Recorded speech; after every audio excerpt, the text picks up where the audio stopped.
It's an exciting time, particularly within the construction industry. Within Wales, we're developing within the construction industry phenomenally.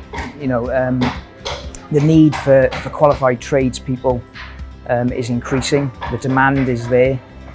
With these new qualifications, it's going to put a more specialised tradesperson in the needed roles within the housing industries. The more we can integrate into our courses in college, then the students are going to be set up for when they go into industry or go onto building sites and things like that, where new technologies are going to be utilised more and more. They're going to be set up ready for the new boom of the new technological age. Sometimes coming into construction at the age of 16, they're not quite sure. Their parents try to say to them, oh, it'd be good to be a carpenter or good to be a plasterer.